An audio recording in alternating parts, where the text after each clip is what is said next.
there, welcome back to my channel. If you are a new subscriber, thank you for tuning in, and if you are new here, hi there, my name is Oge, and I am here to act like your freelancing big sister who is going to help you to navigate your path as a freelancer so that you don't make the same mistake that I made while starting out as a freelancer. So I am taking on this role because number one, I have about 2 years of experience as a freelancer. Secondly, I've earned over 30k plus on Upwork. And thirdly, I have been working on multiple gigs as a freelancer and remote worker. And I am currently a project manager with Night Firm, where I lead cross-functional teams and manage project lifecycle and manage sometimes 5, 10, 15 team members. Not just team members, but professionals, because most of them are either developers, QA testers, data analysts, designers, and a couple of freelancers that are in. So I want to say that I kind of 2 years plus, 2 years freelancing. So I would say that so guys, in today's video, we'll be talking about the common mistakes that I made. 6 common mistakes that I made while starting out my freelancing career that I would not want you to make the same mistake, right? So if you are here for a reason. You are in the right place, right? So sit down and listen. The video is going to be a long one, but trust me, it's going to really be engaging, it's going to be entertaining, and trust me, you would not have any reason to regret why you watched this video from the beginning. Once again, if as a new subscriber, what do we do here? I am here, just like I said earlier, to act as a freelancing big sister. I am here to guide you on the path guide your path as a new freelancer. I am here to talk about remote working, freelancing. I'm here to talk about lifestyle. I'm here to talk about the tips and tricks that helped me to scale through as a freelancer. I'm talking here to talk about tech, project management, data analysis, virtual assisting, the things you need to know, the services that you need to rent, like everything basically that you need to know about tech, remote work, and freelancing. That's what we are here to talk about. So if you are new here, let this sink that you are in the right place. If you want to venture into freelancing or you want to become a remote worker, this is the right page for you. So please listen, stay tuned, and don't miss any of my video. So number one thing I wish I knew during my early days as a freelancer is neglecting contracts. I wish I did not do it. You get, because when I was starting out earlier, I did a lot of gigs without getting a proper contract from the clients. Yeah, I got some gigs from Facebook, from some Facebook groups. I got gigs from LinkedIn. Yeah, so and some clients, I got gigs from some client, but they convinced me to leave the platform. You get, so then I was naive and I was in a hurry to get at least something to do, because that period I just lost my dad, and because of the grief, I lost my job to the process, so I was so desperate to get something doing. You get, so that is why I just accepted jobs. There are even some jobs that I didn't get paid.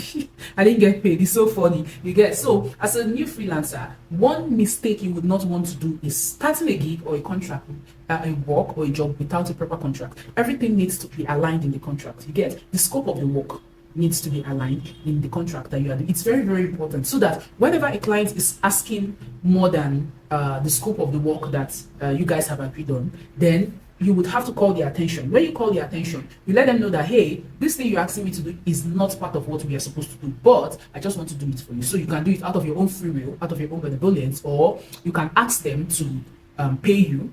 Like, okay, you have to give me something, you have to add to the agreed amount that you said you were going to pay me. But if you're not going to add, then I'm not doing it. Or if you want to do it, like I do it sometimes, like I do a lot of work, I do a lot of jobs most times that is out of the scope of my work, without asking the client to pay me. These are some of the things that we do on our own part. But but make sure you have a contract down that states then anything you want to do outside the scope of your work should be out of your own free will. That is what I want to remind you, and make sure you don't make this mistake. Then number 2 is failing to communicate effectively. Oh my goodness. Do you know that I was discussing with a mentee uh, was it day before yesterday on Wednesday or Tuesday or thereabouts. I forgot what it was. I think day before yesterday or yesterday thereabout. So and the guy was like, "Hey, why do you want to become a freelancer?" And she was like, "Yeah, I want to become a freelancer because I am an introvert. I do not like interacting with people that much. At least freelancing would help me to talk less and not interacting with people." And I was like, I gave her like a bombastic side eye, and I said, "Okay, is that the major reason why you want to become a freelancer?" She said other things though, but I had to cut her short and tell her that if you have the intention of becoming a freelancer because you are an introvert, then you are going to be in for it because you are going to communicate as a freelancer more than you have ever communicated in your life. I told her, if you want to become a freelancer because you're an introvert, then you are getting this wrong. Then the freelancing profession is the freelancing business is not for you. Yeah, that is what I told her. It is not for you because you are going to talk at all. So imagine that you are in Nigeria. I am in Nigeria. I live in Nigeria, but I work with foreign clients in the US, the UK, in Germany. But you expect me not to have constant. You expect not to have constant communication with them. How are they going to trust you? If you don't communicate constantly with them, they are not going to trust you. It is communication, updates, giving them updates every step on the way. Because some of us we actually have that mentality of, well, he's not my boss. I'm a freelancer. I'm an independent contractor. This is just like a contract. When I'm done with my contract, I'll just hand everything over. That is a very wrong mentality, and that is a very wrong thing to do as a freelancer. As a freelancer, especially someone who is not in the same vicinity or country or whatever with the client, if you want that client to trust you more, you have to communicate consistently. It is very important. I made the same mistake too. I was telling, I told you guys that well, this is my story. This is the same mistake I made. Because I was just like, okay, let me work now. Maybe the most important is that my work will speak for me. I know what I'm doing. I'm on top of the job. But when I'm done, I will just submit the work to the client. No, at some point it's it's caused a little trouble for me because normally if I noticed something, a mistake in something that the client gave me, and I just did it my own way, if I had communicated the clients when I noticed such mistake, they would have helped me with another material, but I did not because I felt that, well, yeah, I'm smart, let me just do it like this, maneuver it. And at the end of the day, that client did not come. I submitted, I actually did the job, but they did not come because I did it well, but I did not do what they actually wanted. You get? So communication is key. It is very important. Don't sit down and think that you can just like not communicate with your client. It's very wrong. You have to be in constant communication with your client as a freelancer.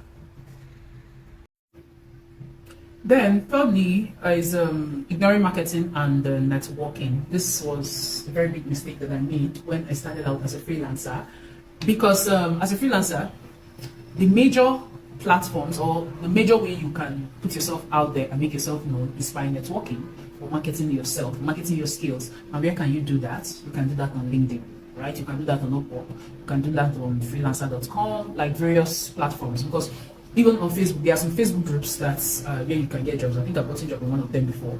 So I always watch people, most of my mentees, like once you have that idea, once you have in mind that, oh, I want to venture into freelancing, I want to start becoming a freelancer, the next thing you should do is what? To go and open a LinkedIn account. Like a lot of people underestimate LinkedIn so much, and this LinkedIn has a lot of potentials. So I know, yeah, I have Upwork. I just concentrated on Upwork then and a few platforms, but I didn't take my LinkedIn seriously. At first, I started and I took it. I was taking it seriously. I was actually showcasing myself, but at some point, I got tired and stopped. And no one told me that you have to be resilient and keep posting. And because I was very discouraged because of the low views and the low impressions and the low likes and the low comments you get. I was like, I just abandoned it and I left because of course I have a job. I was like, well, you get, I forgetting that I'm a freelancer, that I shouldn't be tied to just one job. So I made a very mistake. Just imagine that I had been active for the past 2 years plus that I've been a freelancer on LinkedIn. Just imagine the level where I would be now in my LinkedIn journey. But I had to start all over again. Yeah, and I also created a group on WhatsApp, a community where we are kind of holding ourselves accountable and trying to post every day and interact and encourage ourselves to, do more and try to build our LinkedIn pages. So yeah, you have to network. It's very, very important. You have to network, send connection to people that matter, people of like minds, people in your industry that you think are doing well, or people you think you want to be like them. It's not about thing. Send connection. If they don't accept your connection request, then just follow them. You mustn't connect with everybody. Follow them. See what they are doing. See how they are. Most of them always talk about their journey. See how they are talking about their journey, how they are navigating their path, and how they are, like, for me, almost all the project managers that are doing well, but the ones that are project manager, I'm connected with almost all of them on LinkedIn because I'm just learning from it. Like there's no way that you not learn one or two because that is how it's going to help you grow. So that is one mistake I made, not connecting with like minds and ignoring marketing. Very, very important. Then number 5, we have overcommitting to clients. Taking on more work than can be handled, resulting to missed deadline and low quality work. Yeah, I used to tell my mentees this all the time. Get a gig or accept a gig that you know you can handle at the time. Don't overcommit. Yes, I know we are all looking for money, we are all looking for ways to get extra cash, but the truth of the matter is that I kept telling them that it is better you do a 1 or 2 gig. Let it be a quality work. Okay, for instance, you're a graphic designer or you're a website designer. Concentrate on submitting a quality work to your clients. It is a quality work that will bring them back. Quality work would bring your client back more than the quantity of work that you do for them. When you do a lot of work for them at the same time, but you did not really deliver, do you think that client is going to come back? They might not come back. Trust me. It is the quality of the work. Whenever they go, oh, this graphic design, who did it? Oh, okay. Oh, she's so good. Then, okay, I remember we have, okay, yeah, I think we have another flyer. I think we need to design a new company logo. I think we need to do this and let's contact me so that she will design. It's like you have been engraved in their mind because you did the quality work for them. You get? So don't always collect too much of work because you are looking for money. The truth of the matter is that once you put yourself out there and deliver a quality work, it is the client that will come back even without you looking for them. I have a lot of returning clients. A lot of them. Some of my clients, like, they just come direct and contact me through LinkedIn. And that is it. I don't even, need to even remind them or ask them if anything. So it's very important to collect the amount of gigs that you can handle at the same time. Make sure you deliver a quality work before giving. I made such mistakes too. I don't even want to start going into my job, and it cost me a lot of clients because I was trying to juggle. Then I started a virtual assistant. I had there was a time I had like 3 or 4 clients at the same time. You get different time zone. One was in Germany, one is in Germany, one is in the US, one is in the UK, and the other one is in Netherlands. Different time zones. So I was trying to, juggle it. Sometimes I would mix up the attacks. Oh my goodness. Sometimes when I'm telling this story, I'm usually ashamed. But I think I am doing better now because I've outgrown that. And because then I was just starting out and still trying to learn how to manage my time manage a lot of clients within different time zones. It's not something that I have mastered, but now I'm a pro at that. So now I can handle up to 10 clients because I am a pro. You get? So at some point in your career, there are some points in your career that you'll be, but as a beginner, what I'm saying, I'm talking about as a beginner. You get? Don't make that mistake because as a beginner, you are still working on trying to secure clients, right? Once you secure them, then you acquire the skills and learn tools that will help you to manage them effectively. You get where I'm coming from? So yeah. Then number 6, lack of skill development. Yeah. Not that I did not develop my skills on my own part. I developed my skills, but I had a lot of irrelevant certification when I started out. You get? So I would advise you, please don't sit down and say that, okay, maybe there are some people that are lucky enough once they are done with either acquiring the digital skill, they just get a good foreign job. Some of them will just relax, oh, I've gotten a job. No. In the tech space, you keep learning. Learning is consistent. If you don't consistently learn and stay on top of your industry trend, learn the latest tools, learn the latest skills, trust me, you are going to be lagging. So you have to keep learning, keep acquiring certification. New skills comes out, you learn it, you get the certification to at least prove to your employer that you are proactive. Yeah, learning skills and acquiring new skills shows your employer that you're proactive, and they would take you seriously, right? Then another thing, try to not acquire irrelevant certification. Yeah, technically some people tell you that some certification some are irrelevant. Trust me. The time you used to acquire irrelevant, you use it to acquire certification that is relevant to your field, to your career path, to the niche you are trying to venture into. You get where I'm coming from. So that is it. Try to develop yourself, try to develop your skills, and develop the relevant skills. Then, during my time, my own because I haven't defined my career path, and so I was just learning everything. Every free certification that comes out, I'll just go and learn it and keep it. Now I have up to like 50 certification. 50 is funny, right?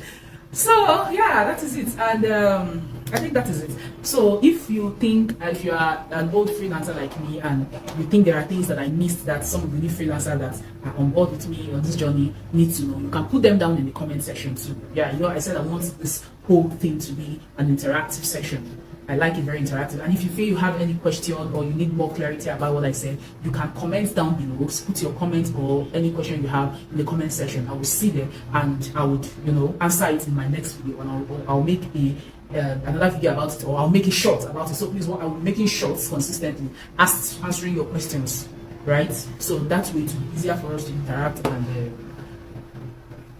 and we'll be on the same page. So these are the 6 things I wish I knew before I started my freelancing journey. And oh my god,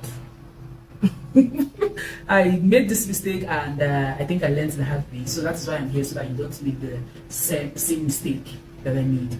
So I want to thank you guys once again for tuning in and watching. Once again, if you are a subscriber, thank you for tuning in. If you are new to my channel, please don't forget to subscribe. Please give this video a thumbs up. Please like my video. Thank you very much. And make sure you turn on the notification bell so that you get notified whenever I send in or I post any video. See you in my next video. And